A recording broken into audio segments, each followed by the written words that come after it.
ಜಗಳೂರಿನ ತಾಲೂಕು ಕಚೇರಿಯಲ್ಲಿ ರಾಷ್ಟ್ರೀಯ ಹಬ್ಬಗಳ ಆಚರಣಾ ಸಮಿತಿಯಿಂದ ಮಡಿವಾಳ ಮಾಚಿದೇವ ಜಯಂತ್ಯೋತ್ಸವ ಕಾರ್ಯಕ್ರಮ ನಡೆಯಿತು. ಕಾರ್ಯಕ್ರಮದಲ್ಲಿ ತಹಸೀಲ್ದಾರ್ ಸೈಯದ್ ಖಲೀಂ ಉಲ್ಲಾ ಮಡಿವಾಳ ಮಾಚಿದೇವರ ಭಾವಚಿತ್ರಕ್ಕೆ ಪುಷ್ಪಾರ್ಚನೆ ನೆರವೇರಿಸಿದರು.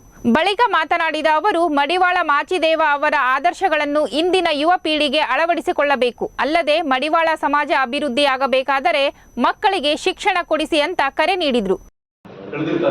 ತದನಂತರ ಅವರ ಕಾಯಕನೇ ದೇವರ ಮುಂದೆ ಬರುವಂತಹ ವ್ಯಕ್ತಿತ್ವ.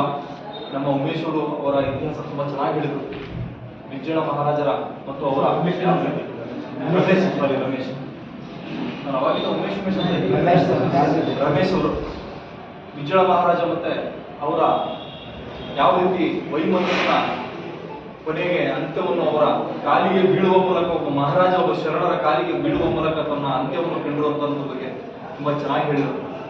ಎಲ್ಲರೂ ಸಹ ಈ ಒಂದು ನಮ್ಮ ಮಾಚಿದೇವರ ವ್ಯಕ್ತಿತ್ವ ಹಾಗೂ ಅವರ ಸಾಹಿತ್ಯಗಳನ್ನು ನಾವು ವಚನಗಳನ್ನು ಓದಿ ಕಲಿತು ತಿಳಿದು ಅದರ ಪ್ರಕಾರ ನಮ್ಮ ಜೀವನವನ್ನು ನಡೆಸೋಣ ಅಂತ ಹೇಳಿ ತಮ್ಮೆಲ್ಲರಿಗೂ ಮತ್ತೊಮ್ಮೆ. ಈ ಸಂದರ್ಭದಲ್ಲಿ ತಾಲೂಕು ಕಾರ್ಯನಿರ್ವಾಹಕ ಅಧಿಕಾರಿ ಕರಿಬಸಯ್ಯ, ನೌಕರರ ಸಂಘದ ಅಧ್ಯಕ್ಷ ನಾಗರಾಜ್, ಮಡಿವಾಳ ಮಾಚಿದೇವ ಸಮಾಜದ ಅಧ್ಯಕ್ಷ ರೇವಣಸಿದ್ದಪ್ಪ ಹಾಜರಿದ್ದರು.